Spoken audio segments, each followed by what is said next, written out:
what happens when we die? Does all experience end forever? Or do we live on somehow? Well over half of all humanity believes that death is not the true end of life, and that beyond this mysterious threshold, something continues on.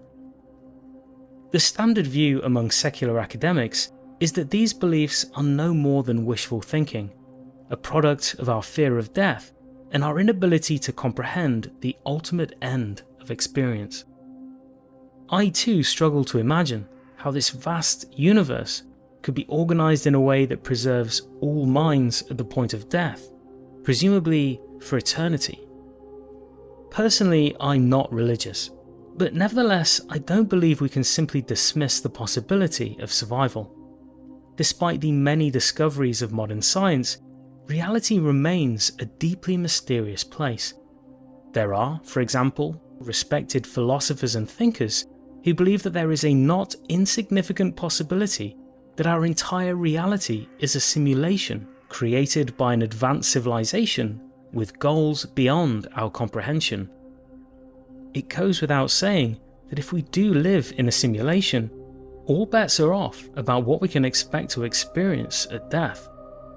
Many believe that reports like those of near-death experiences, NDEs, and apparent reincarnation offer possible evidence of survival. In the world of the paranormal, we find reports of strange phenomena that resist ordinary explanation, and I've read various cases that strike me as deeply anomalous. I actually studied psychology at one of the few universities in the world with a parapsychology department, the University of Northampton in the UK, and reading about some of these strange cases was on my undergraduate syllabus. While ultimately I'm not convinced by these cases, I don't reject the possibility of life after death. In fact, I'm convinced that it's real. In the end, it was not strange paranormal phenomena that eventually convinced me that consciousness does survive death. Instead, it was a philosophical argument that I encountered much later as a postgraduate in philosophy.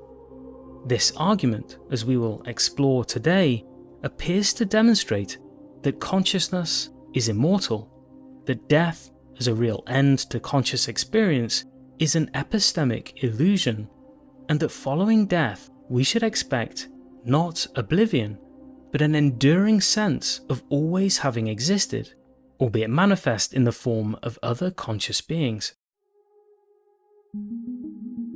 This argument, which comes from the philosopher Thomas Clarke, might be seen as a form of impersonal reincarnation, and it is, I think, the very least we should expect to experience after death.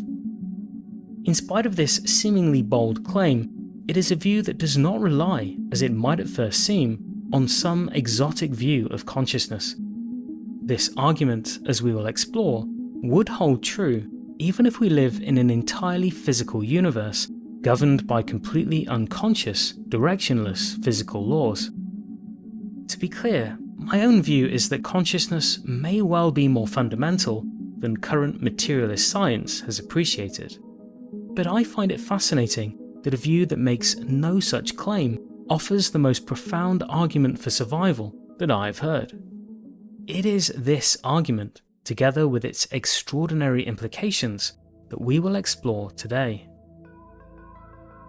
As I mentioned, this argument originates with the philosopher Thomas Clarke, and it can be found in his essay titled Death, Nothingness and Subjectivity. Clarke begins his essay by pointing out a surprisingly common error made by secular and scientific thinkers, that if death is the end of experience, then the dying individual should anticipate being cast into an oblivion of nothingness at death. Clarke lists many secular thinkers who replace religious notions of heaven and hell with the concept of nothingness.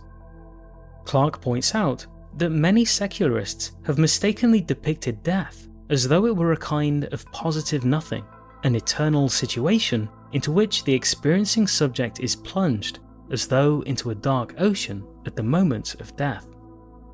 The error, as Clarke points out, quote, is to reify nothingness make it a positive condition or quality, for example of blackness, and then place the individual in it after death, so that we somehow fall into nothingness, to remain there eternally." End quote. Clarke is far from the first to point out this logical fallacy. Over 2 millennia ago, the Greek philosopher Epicurus wrote, quote, "Death is nothing to us. When we exist, death is not, and when death exists, we are not." End quote. Clarke argues that when we dispense with this flawed idea that a kind of positive nothing awaits us at death, a strange and counterintuitive picture emerges, a new conception of immortality.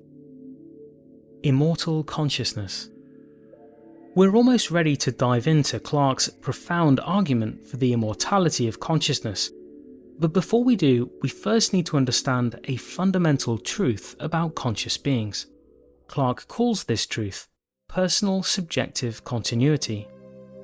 It refers to the fact that, as conscious beings, we experience our entire lives as one uninterrupted sequence of experience. While there are many times in life when we are unconscious, such as during dreamless sleep or while under general anesthetic, these unconscious moments simply do not exist for us. This creates our personal subjective continuity, in which subjectivity bridges all gaps and our entire lives exist to us as one continuous stream of awareness. As Clarke observes, it is our nature as conscious beings that we always exist to ourselves. This block of experience is bracketed at its beginning and end by our birth and our death. Yet just as we have no memory of the billions of years prior to our birth, nor should we expect to be plunged into an eternal night after death. Instead, Clarke argues that death will not be the end of experience. To understand why, we'll now explore a thought experiment which I've adapted from the one in Clarke's essay. Imagine a world where cutting-edge medical technology allows people to undergo a remarkable process known as life pause. During life pause, an individual's consciousness is temporarily halted, and advanced surgeries akin to intricate brain and body makeovers take place. This technology enables not only the suspension of time, but also the customization of memories, personality traits, and even physical appearance. Now meet our protagonist, Alex. Disillusioned about his life, Alex decides to undergo life pause for an extended period. He also signs over permission to the life pause technicians to make any changes they want to his mind and body. Before the procedure, Alex is Alex Classic. After the transformation, however, there are two possible outcomes. The first we'll call Alex 2.0. In this scenario, the changes made during life pause are moderate. Alex 2.0 wakes up with a refined version of the original characteristics, perhaps a slightly altered personality or some new preferences. Alex 2.0, for example, finds that he now enjoys coffee, where Alex Classic had not. From the point of view of Alex 2.0, the transformation feels like a seamless continuation of the same conscious journey through life. We now move on to the second scenario. This time the life pause procedure creates Alex Reborn. Here, life pause introduces much more radical alterations. Alex Reborn wakes up with significant changes, perhaps a completely different personality, different memories, and even a different physical appearance. Yet despite these stark differences, the subjective experience remains unbroken. From Alex Classic to Alex Reborn, there is no perceived gap or interruption in consciousness. Alex Reborn is significantly different to Alex Classic, and yet it nonetheless feels to him as though he has always existed. Whether Alex emerges as a refined version, as in Alex 2.0, or a radically different persona, as in Alex Reborn, the key insight is that subjectively, the thread of awareness persists. we now move on to the final part of the thought experiment. Now imagine that instead of undergoing life pause, Alex is involved in a fatal car accident on his way to the life pause clinic, resulting in his irreversible natural death. Now imagine that later, a new consciousness emerges in the universe, free from any direct causal link to Alex. Nevertheless, we will call this new consciousness Alex Renewed. It is here that we realize the surprising truth. There is no difference between that which is taking place in the life pause procedure and the subjective continuity between these distant conscious beings. Just as with life pause, the transition from Alex Classic to Alex Renewed does not entail a subjective gap. There is no experiential void, no first-hand encounter with nothingness. Instead, just as in the other scenarios, there is a seamless transition from one subjective state to another, even if memories, personality, and physicality vastly differ. We simply always are this generic subjectivity wherever and whenever it arises in the universe. When we really see that every Alex is the same identity, the implications are profound. Alex is everyone in every scenario. Alex is you. The key insight is that death and birth can be seen as identical to that which is occurring in the life pause scenario, and indeed it is the same as that which is occurring between every conscious moment of our lives. As Clarke writes, quote, "Even if all centers of awareness were extinguished and the next conscious creature appeared millions of years hence, perhaps in a galaxy far, far away, there would still be no subjective interregnum. Subjectivity would jump that objective gap just as easily as it jumps the gap from our last experience before sleep to the first upon awakening. All the boring eons that pass without the existence of a subject will be irrelevant for the subject that comes into being, nor will they count as nothingness for all the conscious entities which ceased to exist. Subjectivity, awareness, consciousness, experience, whatever we call it, never stops arising as far as it is concerned." End quote. The thought experiment shows that what we really are, our true enduring identity, is consciousness itself, or what Clarke calls generic subjectivity. We should clarify that this is quite different to the traditional idea of reincarnation, in which your specific consciousness will, after death, suddenly discover itself inhabiting some new being. Instead, the continuum of consciousness transcends individual identity. It is more accurate to say that you continue as consciousness itself. And while this may sound like a familiar platitude, the thought experiment shows just how intimately we share in this subjective identity with all conscious beings. Reflecting on Clarke's argument, the neuroscientist Sam Harris remarks, quote, "The birth of any conscious being after your death is in some sense deeply analogous to your own rebirth. Given your identity as consciousness, your survival of death is more or less assured as long as consciousness persists anywhere." End quote. Both Clarke and Harris offer this idea of a continued consciousness beyond death as offering some comfort to those who fear the end of life.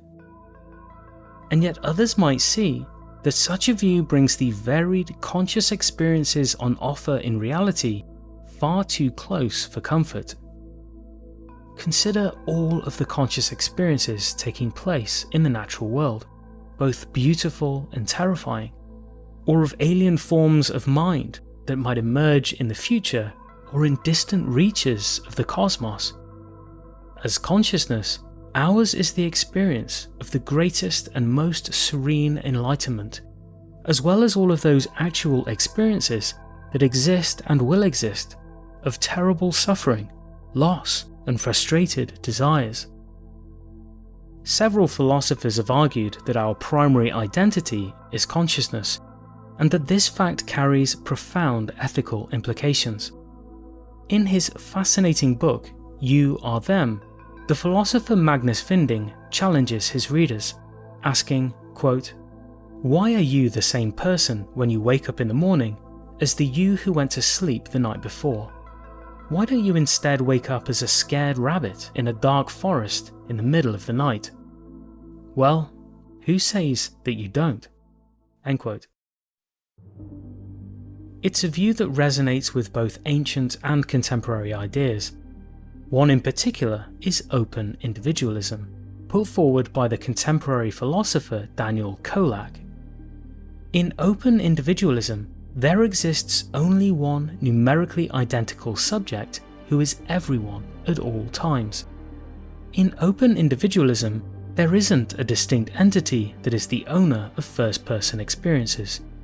Instead, wherever there is awareness, there is you.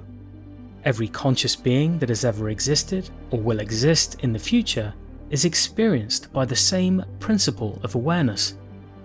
By analogy, we can think of this awareness principle as similar to the process of nuclear fusion taking place in stars. There are trillions of stars in the universe, and they are all powered by nuclear fusion, but we don't say that there are billions of nuclear fusions.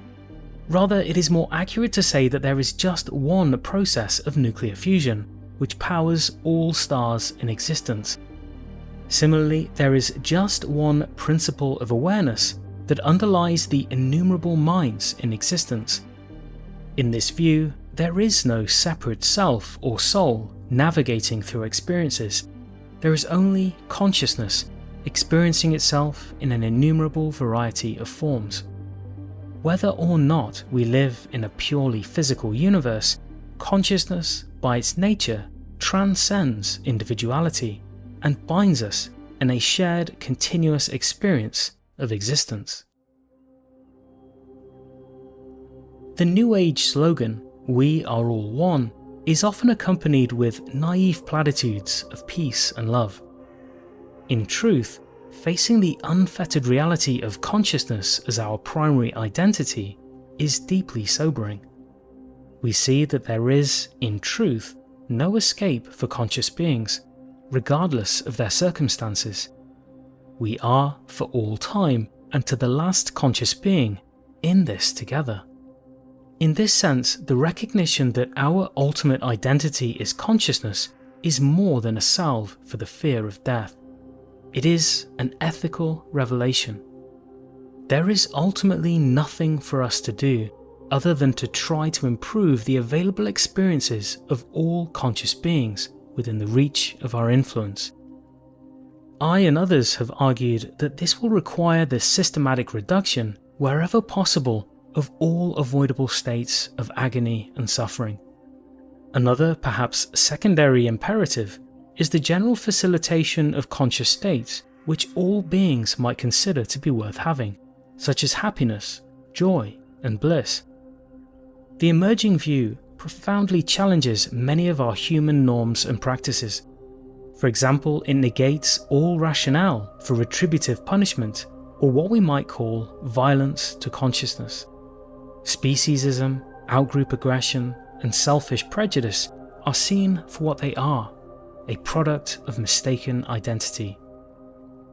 Death is not an escape from reality.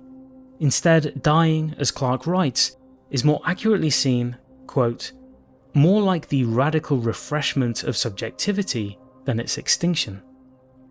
In the end, we are that part of reality that becomes aware of its existence. For better or worse, we are truly immortal. We can experience death, but only as an abstraction from the outside. But it is an illusion. There is no life after death, because there is no death.